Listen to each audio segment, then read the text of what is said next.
Bruce Lee, la légende des arts martiaux. Il reste la plus grande icône du cinéma d'arts martiaux. Il est mort très tôt, près de 33 ans. Sa vie était pleine de mystères. Connaissons sa biographie. Né 27 novembre 1940 à San Francisco, Californie, États-Unis.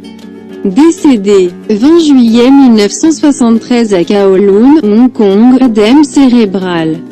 Nom de naissance Mi Jun Fan. La taille 5, 7 et un quart, 1,71 mètres. Bruce Lee reste la plus grande icône du cinéma d'arts martiaux et une figure clé des médias populaires modernes. N'avait pas été pour Bruce Lee et ses films au début des années 1970. On peut se demander si le film d'arts martiaux, le genre aurait ou non pénétré et influencé le grand cinéma nord-américain et européen.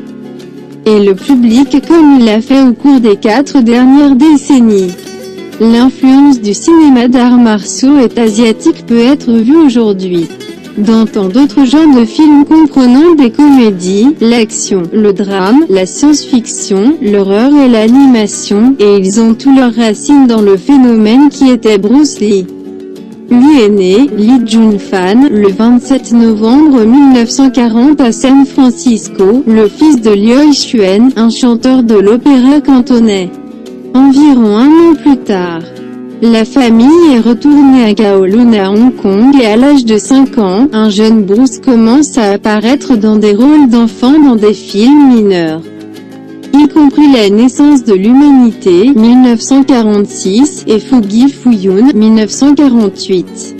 À l'âge de 12 ans, Bruce a commencé à fréquenter le collège La Salle. Bruce a ensuite été battu par un gang de rue, ce qui l'a inspiré à s'entraîner aux arts martiaux sous la tutelle de Sifu Ip Man, qui a formé Bruce à l'El Chun Kung Fu pendant environ 5 ans.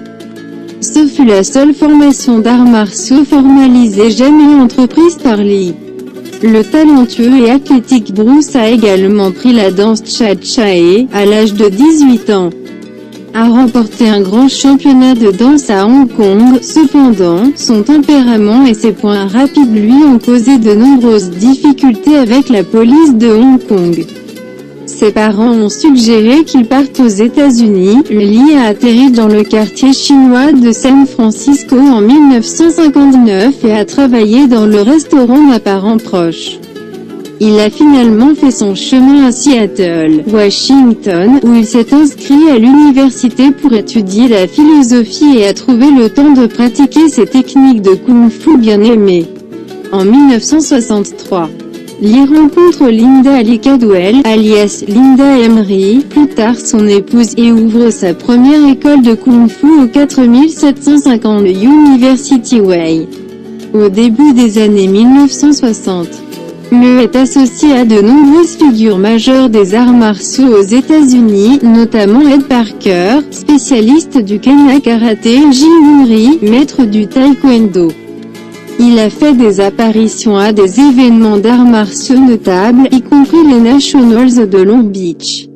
Lors de l'un de ces tournois, Bruce a rencontré le coiffeur d'Hollywood Jay Sebring, qu'il a présenté au producteur de Tom V. William Dozier, s'appuyant sur le succès fulgurant de Batman 1966. Dozier souhaitait amener le personnage de The Green Hornet à Tom V.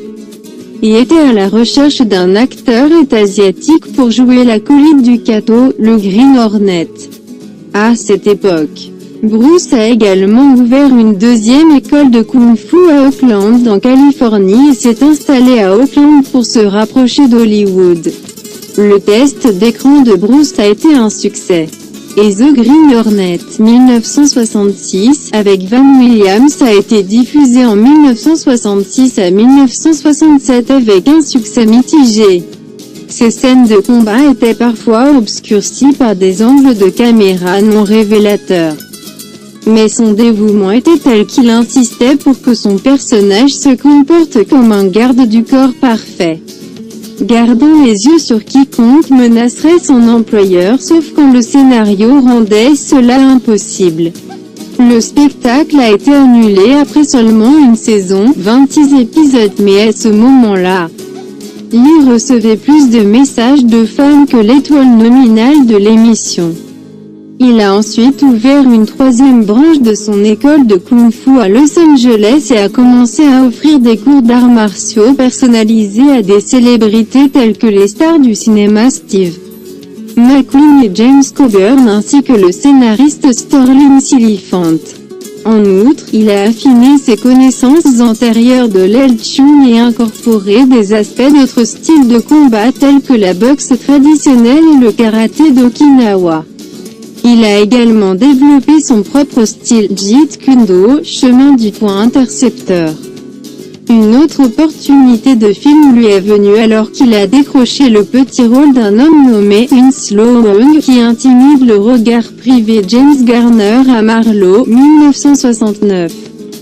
Wong rend visite à Garner et procède à la démolition du bureau de l'enquêteur avec ses poings et ses pieds, en terminant par un coup de pied spectaculaire qui brise le luminaire. Avec cette exposition de plus de ses talents, Bruce a ensuite marqué plusieurs apparitions en tant qu'instructeur d'arts martiaux à l'œil privé aveugle James Franciscus sur la série télévisée Long Street, 1971. Avec son succès mineur à Hollywood et son argent dans sa poche, Bruce est revenu pour une visite à Hong Kong et a été approché par le producteur de films Raymond Shaw qui avait récemment commencé des productions Golden Harvest. Shaw était désireux d'utiliser la forte popularité de Lee parmi les jeunes fans chinois.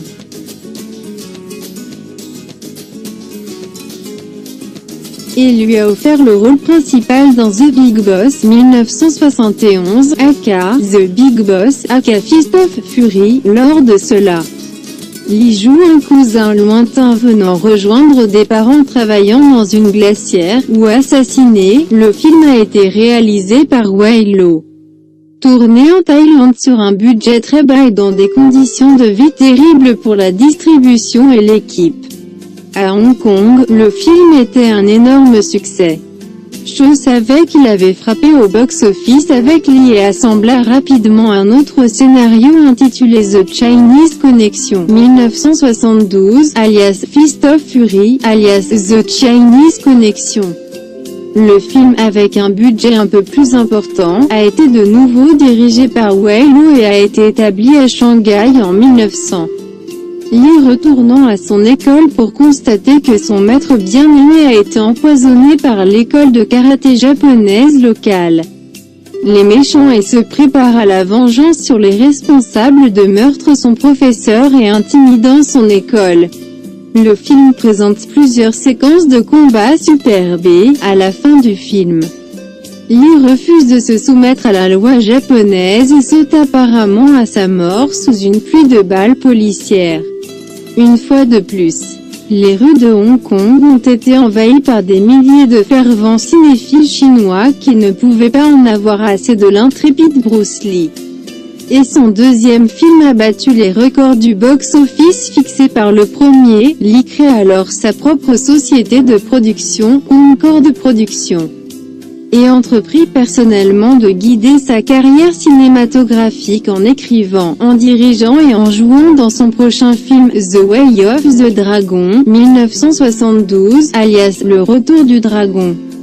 Un budget plus important signifiait de meilleurs endroits et adversaires, avec le nouveau film à Rome, en Italie, avec Ian Jessic Wang, expert en Aikido, Robert Wall, légende du karaté, et Chuck Norris, cette fois champion du monde de karaté. Bruce joue un garçon de campagne apparemment simple envoyé pour aider au restaurant d'un cousin à Rome et trouve que ses cousins sont intimidés par des voyous locaux pour la protection. À l'heure actuelle, le succès remarquable de Lee en Asie de l'Est a attiré l'attention des réalisateurs de films hollywoodiens et un script a été écrit à la hâte le plaçant comme un agent secret pénétrant dans une forteresse insulaire. Warner Bros a financé le film et a également insisté sur John Saxon, un dur acteur du film B, aux côtés de Lee pour donner plus d'attrait au film. Le film culmine avec une autre séquence de combat entre Lee et le méchant clé, Han, dans un labyrinthe de miroirs. Au début de 1973, le tournage a été achevé à Hong Kong et dans les environs et au cours des semaines qui ont suivi, Bruce a participé à l'exécution des overdubs et à la mise en boucle pour la coupe finale. Divers rapports d'amis et de collègues mentionnent qu'il ne se sentait pas bien pendant cette période et le 20 juillet 1973. Il se coucha à l'appartement de l'actrice Betty Timpey après avoir pris une plaie de tête et ne put plus être relancé. Un médecin a été appelé et Lee a été transporté à l'hôpital en ambulance et a été déclaré mort ce soir-là. La découverte officielle était la mort due à un œdème cérébral, causé par une réaction aux comprimés de la tête. Les fans du monde entier ont été brisées que leur idole virile avait passé à un si jeune âge. Et près de 30 000 fans ont défilé devant son cercueil à Hong Kong. Une deuxième cérémonie beaucoup plus petite a eu lieu à Seattle, Washington et Bruce a été enterré au Lakeview Cemetery à Seattle avec des porteurs de paniers, dont Steve McQueen, James Coburn et Danny Innocento. Enter the Dragon, 1973, a été publié plus tard aux États-Unis et a été très populaire auprès du public. Ce qui a incité les films du National General à distribuer activement ces 3 films précédents aux États-Unis. Les fans du monde entier avaient encore faim de plus de films de Bruce Lee et des images de Lee Innocento. Hugo Brian et Karim Abdul-Jabbar ont été créés dans un autre film intitulé Game of Death, 1978. Le film a utilisé un sosie et un travail de caméra obscur pour remplacer le vrai Lee dans de nombreuses scènes. Le film est un faible ajout au line-up et n'est sauvé que par les 20 dernières minutes et les images du vrai Bruce Lee qui se fraye un chemin jusqu'à la tour. Étonnamment, ce même procédé de mauvaise qualité a été utilisé pour créer Game of Death 2, 1981, jeu de la mort de aka. Avec un double semblable et quelques acrobaties entrecoupées de quelques courtes minutes d'images du vrai Bruce Lee. Tragiquement, son fils Brandon Lee, un acteur et un artiste martial comme son père, a été tué dans un accident monstre sur le tournage de The Crow, 1994. Bruce Lee était non seulement un athlète et un artiste martial incroyable, mais il possédait un véritable charisme de superstar et à travers une poignée de films, il a laissé une impression indélébile sur la tapisserie du cinéma moderne. Époux, Linda Lee Cadwell. 17 août 1964 au 20 juillet 1973, son décès, 2 enfants.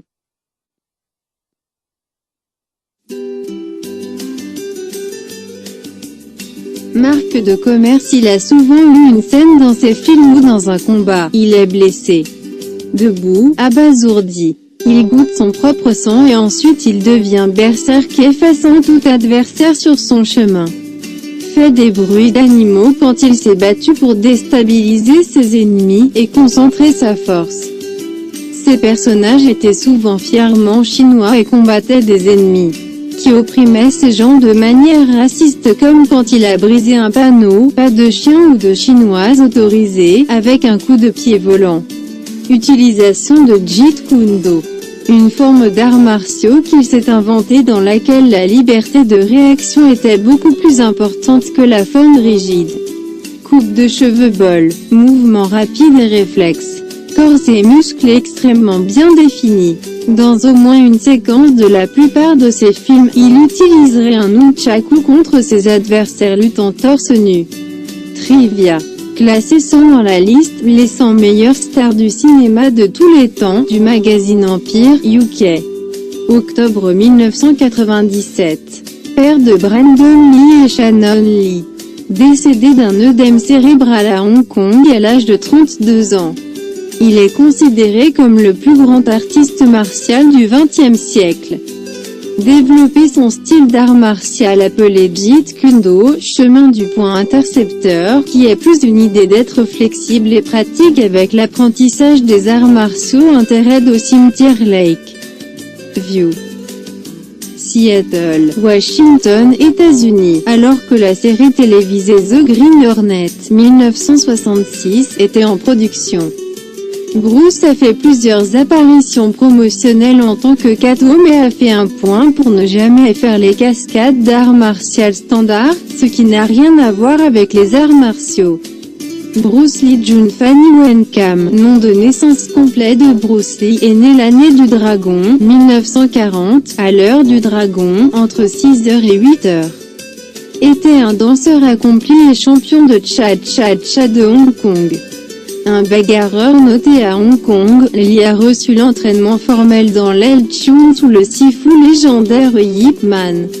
Plus tard, il s'est entraîné dans une variété d'arts, mais a finalement trouvé un style classique limitant et contre-productif.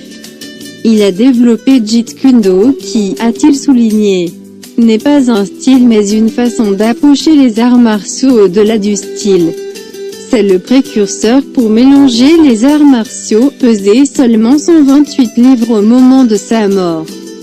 Souffre d'une grave blessure au dos en tentant un bonjour, consiste à tenir un haltère sur les épaules et à se pencher en avant, en gardant les jambes et le dos droit.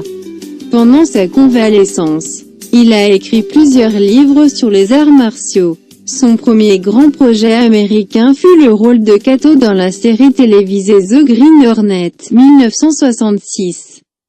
Il a plaisanté en disant qu'il avait ce rôle parce qu'il était le seul acteur oriental capable de prononcer le nom du personnage principal, Britt Reed. Le personnage de Mortal Kombat, Liu Kang, a été inspiré par lui, avec les bruits d'animaux caractéristiques. Son premier grand projet américain fut le rôle de Kato dans la série télévisée The Green Hornet, 1966. Il a plaisanté en disant qu'il avait ce rôle parce qu'il était le seul acteur oriental capable de prononcer le nom du personnage principal, Britt Reed. Le personnage de Mortal Kombat, Liu Kang, a été inspiré par lui, avec les bruits d'animaux caractéristiques. Ses étudiants dans les arts martiaux Jeet Kune Do incluent Karim Abdul-Jabbar, Steve McQueen et James Coburn. Son père, Liu Xuan, était chinois. Sa mère, Grace Ho, est décrite comme étant de descendance mixte chinoise et européenne, généralement déclarée comme allemande. Son développement de Jeet Kune Do est partiellement issu d'un incident avec son école. Un artiste martial rival l'a défié à un duel au-dessus de sa décision d'enseigner des étudiants non chinois. Lui a accepté le défi et a gagné le duel mais a pensé plus tard que le combat a pris trop longtemps parce que sa technique d'art martial était trop rigide et formaliste. Il a donc décidé de développer un meilleur système en mettant l'accent sur l'aspect pratique et la flexibilité. A été constamment défié par des figurants de films et d'autres hommes cherchant à gagner la renommée en le battant dans un combat. Parti pour Seattle en 1958 avec $100. A donné des leçons de cha-cha-cha aux passagers de première classe pour gagner de l'argent supplémentaire pendant le trajet en bateau vers les États-Unis. Face à la discrimination d'autres maîtres chinois de Kung-Fu en essayant d'apprendre d'autres styles d'arts martiaux.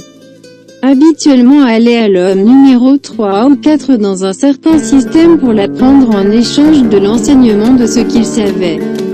La demande pour ces leçons privées est devenue si élevée que son taux horaire a grimpé à $275 l'heure. Son dernier film, Game of Death, 1978, a été son premier film à être tourné avec son. Contrairement à la plupart de ses premiers films qui ont été filmés sans son et plus tard doublés par les acteurs. Une partie des images perdues a été montrée plus tard dans Bruce Lee. A Warrior's Journey, 2000. Vous pouvez entendre sa propre voix parlant anglais et cantonais. S'il n'était pas mort, le nom de son personnage dans ce film aurait été haïtien, parler anglais, cantonais, mandarin et japonais. A pu nommer chaque terme de karaté et les exécuter avec une précision morte. Hidehiko, Idi, Oshie. Les deux se sont rencontrés au YMCA de Los Angeles au milieu des années 1960. gagné 30 000 $ pour ses 2 premiers longs métrages.